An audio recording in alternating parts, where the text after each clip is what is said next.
So let's talk. If you know me by now, you kind of know that I do Jiu Jitsu. Now, whether I'm good or not, it's not what we're talking about. I'm a white belt, so I'm still a beginner, but I want to share some life lessons that doing Jiu Jitsu has taught me. It has actually taught me a lot of business stuff and a lot of faith things as well. First things first, I want to shout out Underdog for being an amazing gym. I love them. I also work for Underdog, and I want to also shout out Coach Sergio, who has been amazing for reviving Jiu-Jitsu in me, and of course, my man, John Durrett. So let's just jump into this. So the last year, right, I stopped Jiu-Jitsu maybe the second week in January. So I went from not doing it from January, mid-January, all the way up into January, February, March, April, May, June, almost like July. And I cannot tell you how it made me feel mentally. I felt very, very defeated. I felt that when I came back to doing it, that I was just going to just be horrible.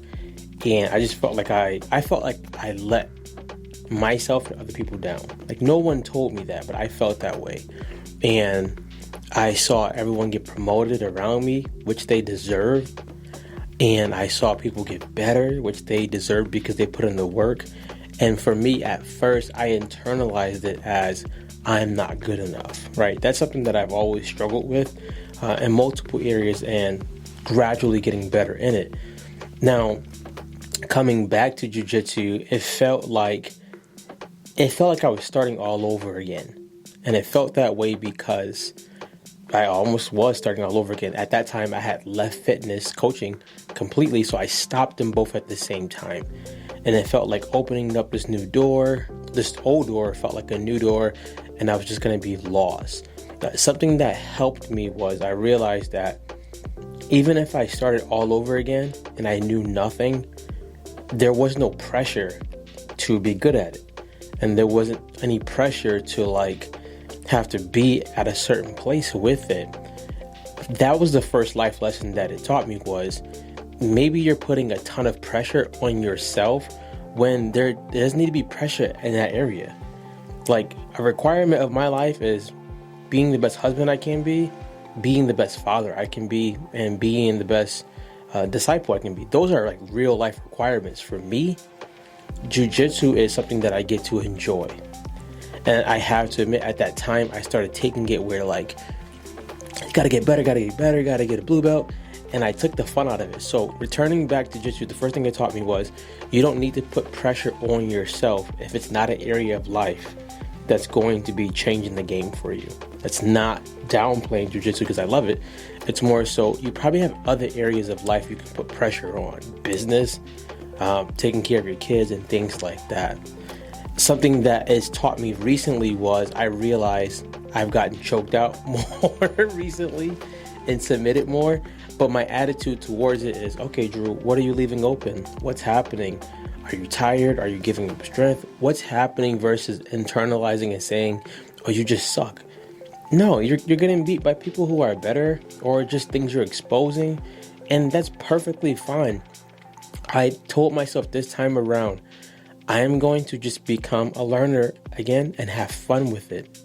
If I never compete, cool. If I never become a blue belt, cool. My whole goal is to use this as enjoyment. For people who own businesses, entrepreneurs, or even parents, oftentimes we don't have hobbies, or we don't have areas of our lives where we just go to have fun.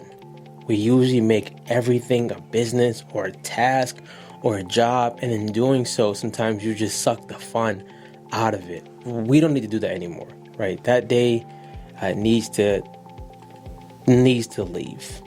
Now, while getting submitted by people in matches and things like that, let me rewind. In a match, in a round, right? You don't really know what the person is going to do. Even if you roll with them for a lot of times, you don't know what they're going to do. So the cool thing is you have to be thinking on your feet. You got to be thinking pretty fast, and you got to be careful because any exposure could get you submitted. this is a part of life that I think people could gravitate more when they think about jiu-jitsu or even fitness in general. If in jiu-jitsu matches and rounds, you don't know what's happening, you really can't be giving yourself over to anxiety. You're going to be better off just submitting, hey, this is going to be a round. It's going to last for a couple minutes. I don't know what's going to happen, but I'm going to do the best I can. And after the round, if I win or lose, I'm going to take something from that round and learn. This is what I've learned with seasons of life.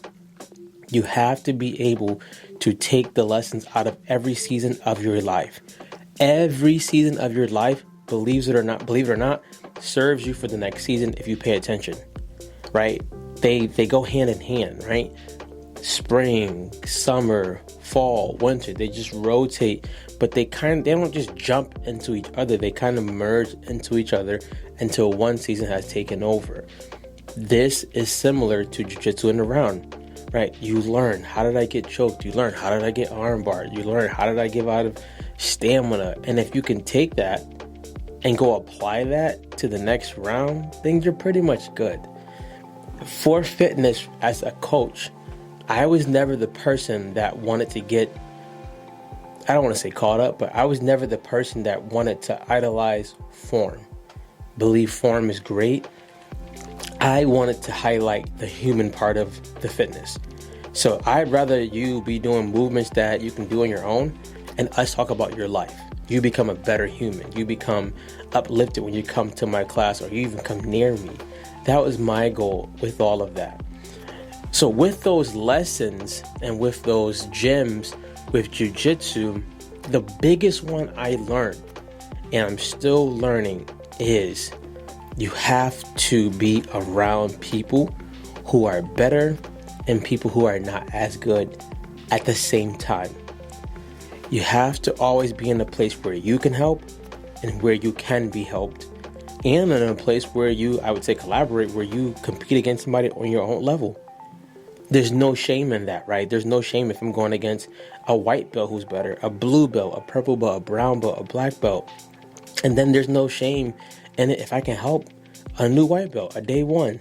I want to be in a place where you can experience both of those. And I believe if we do this in our real lives, like if we stop thinking that our weaknesses are like bad and we start exposing them to people who could help us, we would grow a lot, right? I tell people all the time, if you want to get better at business, do a timesheet.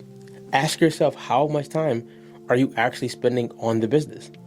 If it's less than 2 hours a day, then what do you expect? You got to get around people who can push you and people who you can push. That's community, right? I have nothing to pitch you today. I'm just talking. That's community. That's collaborating. That's exposing what I'm not good at. Right? Every time I've gotten beaten recently in a match, if it's a higher belt who knows, if it's a higher belt, I'm usually asking, what was I doing that you kept doing this to me? What was I doing that I kept getting caught? And they usually will break it down. Hey, you kept putting your arm out right here. You kept doing this. You kept doing that. And what happens? The next round I go against somebody else, I'm looking out for that. So with all that being said, jiu-jitsu has taught me a lot about that with life. What has it taught me about my faith or in my faith? Number one, don't be afraid to try. I'm a person where I don't take a lot of risk. Don't be afraid to try. Like, don't be afraid to look crazy. Don't be afraid to mess up, right? Usually when we think about taking risk, we think that if we mess up, something is wrong with us. That can be far from the truth, because it is far from the truth. It's also taught me in my faith to be willing. Be willing to expose yourself. Expose yourself meaning, hey, I don't know this, right? Believe it or not, when Coach Sergio shows movements, I'm the one that's like, what did he just show? Can you do that again? And I'll ask my partner or a coach for help. Be okay with that. I think we feel that being independent is a badge of honor, or we feel asking for help is like a sign of weakness. Wrong season, I'm asking for all the help I can get. Wrong season, I'm asking for all the help I can get because someone knows more, they've done it better, and they're willing to help. And then lastly, what has it taught me about my faith? To share it with other people. right? So when I share jiu-jitsu with other people, like you should come do it, it's more so just giving you another way to experience life.